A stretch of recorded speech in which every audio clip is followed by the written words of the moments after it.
Great to have you with us, particularly on a day like today. Give us your take on Sure. these sanctions, and Sure. particularly the move against sovereign debt of Russia. It feels a little squishy to me in terms of acting firmly. I mean, we're definitely showing that we can continue to put sanctions on Russia, and that's not a new story, right? But I mean, this is absolutely much less than they could have done.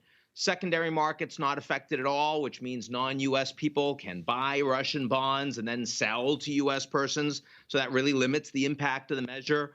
And you're also not seeing going after individual oligarchs, which a lot of people were worried about. That would have upset Putin much more directly.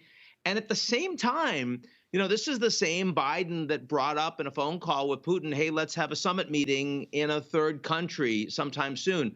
The Americans were saying they were going to sail some ships through the Black Sea in response to Russian aggression militarily on the Ukrainian border. They decided against doing that in the last couple of days. So I think this message is we want to find places to both work with the Russians and show them that we're going to continue to hurt them economically when they annoy us and antagonize us. But this was a very cautious and moderate response to the Chinese behavior. It seems there's a lot of carrot and stick going on here, because in the conversation between President Biden and President Putin just a couple of days ago, as I understand, he said, you stay out of Ukraine, but by the way, why don't you come visit me?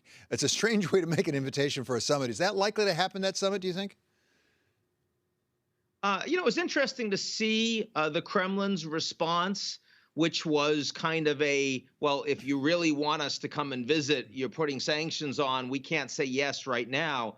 It sounded like we're going to see some progress on a summit in short order. The first thing the Russians will have to do is provide some tit for tat for these most recent American sanctions. They will clearly do that. They will be limited. They will probably, sort of take some Russian diplomats out, maybe throw some American diplomats out of the Russian embassy, that kind of thing. And so they'll have to give it a week or two.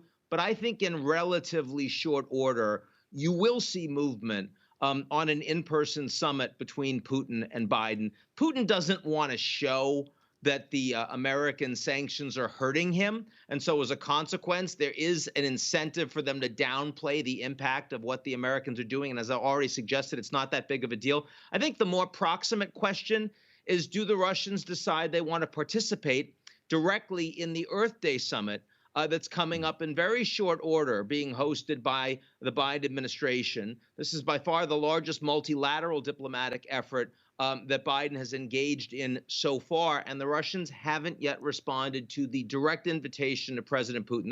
That's the nearest term thing to watch, David. Ian, I wonder if there might be some things going on beneath the surface. Let me give you one example. We've just had the Secretary of State, Tony Blinken, pass through Brussels, talking with NATO on his way to Afghanistan. Is there any prospect that maybe we could get Europe to join us in these sanctions in particular, and would that actually put a bite on Moscow? I think there is an effort to coordinate with the Europeans. The Ukrainians, of course, want a membership action plan from NATO. They're not going to get one. That would be an action-forcing event.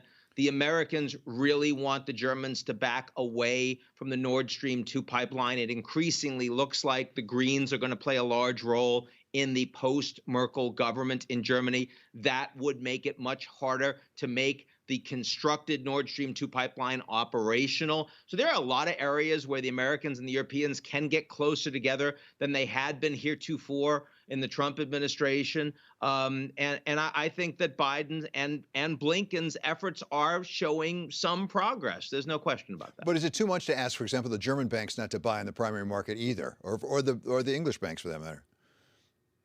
That's not the intention here. The intention is not to cut off the Russian economy from the West. The intention is to show the Russians that we are going to provide some level of economic punishment for a behavior that we found out about. We're embarrassed, this SolarWinds hack. But again, David, keep in mind, the Americans have every bit the cyber offensive capabilities that the Russians have, and we deploy them against Russia. We engage in espionage all the time. And I know that, the Russians, of course, aren't supposed to do to the Americans what we do to them. The reality is we both do. They were not involved in destroying critical infrastructure in the United States. That would have been a red line. They didn't do what they did to the Ukrainians with the NotPetya attack.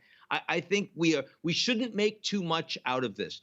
if I anything, I would say that if you look at the Biden behavior in totality towards Russia in the last few weeks, the events of the last 24 hours to me feel like a climb down. The market response does not reflect that. It probably will in short order.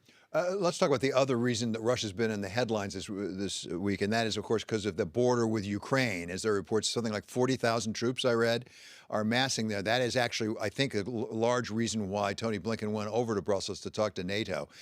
Could there be any possible linkage here between, on the one hand, our imposing sanctions and Mr. Putin deciding we're going to send troops in? He has sent troops or little green men into Ukraine before. Yeah, look, I think this has more to do with the fact that they believed that President Zelensky in Ukraine was going to be much more pliable towards the Kremlin, and he hasn't been. And in fact, Zelensky put direct sanctions against a major oligarch, Viktor Medvedchuk, who, I mean, that really annoyed Putin. Putin, remember, is godfather to that oligarch's kid. And so, I mean, I think you put that together, and Putin wants to be very clear that he is going to isolate Zelensky. He's going to engage in direct military intimidation, that the Minsk agreement is the only way forward for peace. And there are very significant limitations to what Biden and NATO can do. And again, I think that the United States and NATO have delivered that message together to the Russians. The Russians are engaging in serious muscle flexing. There's a lot of military componentry material that has suddenly shown up in Crimea and on the Russian-occupied Crimea and the Ukrainian border with Russia. And I would be very surprised if this actually were to turn into a direct military confrontation. So finally, Ian, give us a moment on the great game. Talk about Afghanistan. That's someplace where we're going to have less military hardware, and President Biden's announcing that we're going to pull our troops out September 11th. How does Russia read that? How does the region read that? There's been a climb down going on for years now. I mean, we call it a war, the longest lasting war in American history, but it's not the same as it was 10 years ago.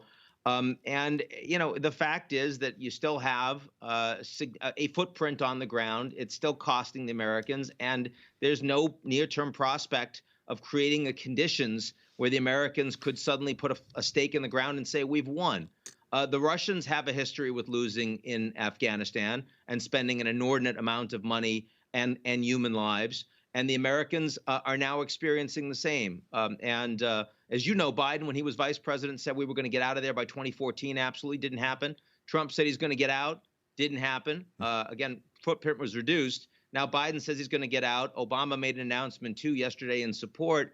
I think it probably will happen. I will tell you, David, I was surprised that they said they want to have it happen by 9/11 in the sense that that potentially provides some symbolism for the Taliban that I'm really not sure you want to give them.